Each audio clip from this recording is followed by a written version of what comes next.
इंद्र क्रोधित हुआ, अपने सारे मेघों को बुलाया और कहा व्रज में इतनी वर्षा करो, इतनी वर्षा करो, पूरा व्रज त्राहि कर उठे।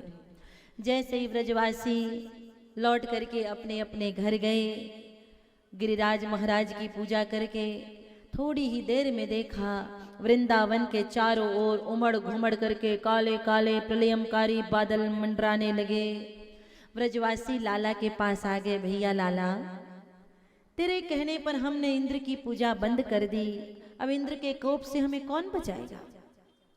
कन्हैया ने कहा, रे व्रजवासियों, काहे चिंता करते हो, जिस गोवर्धन महाराज की हमने पूजा की है वही हम सबको बचाएंगे। एक बार नहीं कहा कि मैं हूं, हम होते तुरंत गरज के बोल पड़ते, मैं हूं ना, चिंता मत करना, मैं हूं।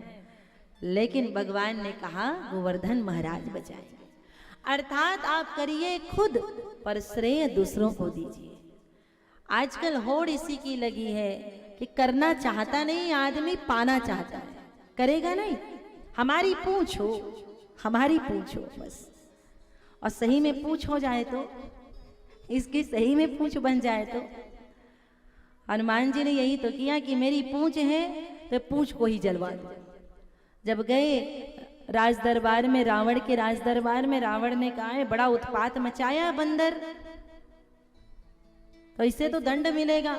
हनुमान जी को लगा कहीं रावण को ये याद ना आ जाए कि श्री राम ने शूर्पणखा के नाक कान काट दिए थे, तो कहीं ये मेरा भी नाक ना काट दे, तो क्या करूं। तो हनुमान जी अपने पूंछ को बार बार चूमने लगे, क्योंकि नाक कटाना ठीक नहीं है, नाक सामने है, पूंछ तो पीछे। हनुमान जी कहते हैं नाक तो सामने है, नाक कटाना ठीक नहीं है। ये विकार के हाथ से, रावण के हाथ से मैं नाक कटा करके जाऊंगा, ये ठीक नहीं है। मैं भी, हम आप सब से कहती हूँ, हम सब के लिए है कि हम इस संसार में परमात्मा ने हमें बना करके भेजा है, तो विकारों के हाथ से नाक कटा करके हम भगवान के पास जाएं, ये अच्छा नहीं है। इसलिए अपने पूंछ को ही मिटा दें, पूंछ अर्थात अपने अभिमान को ही मिटा दें।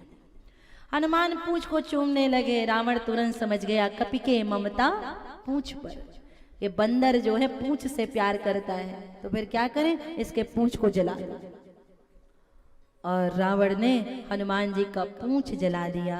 हनुमान ने कहा अच्छा किया, जो मेरा अभिमान पहले ही खत्म कर दिया, नहीं तो कहीं मुझे इस बात का अहंकार हो जाता कि मैं इतने बड़े समुद्र को लांग करके आया हूं, तो पहले ही मेरे अभिमान को आपने खत्म कर दिया।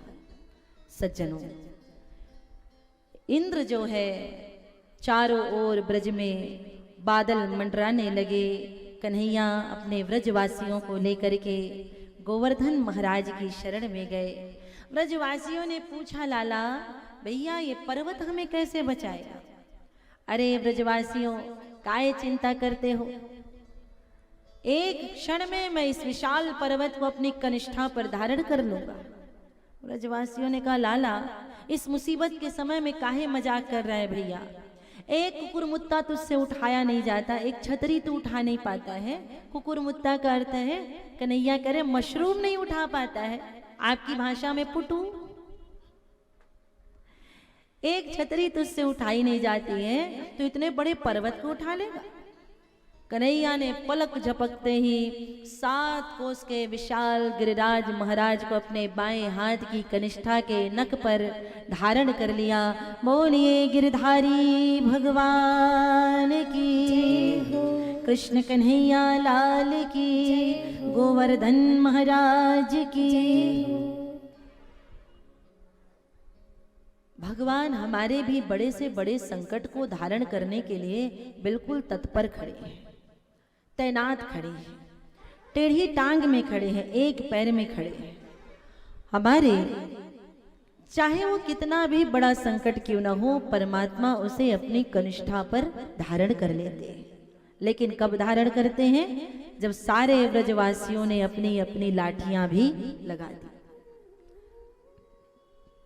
यशोदा मैया ने सारे व्रजवासियों से कहा कि आप सब भी अपनी अपनी लाठी लगा दो। सुनते ही सारे व्रजवासियों ने अपनी अपनी लाठी लगा दी।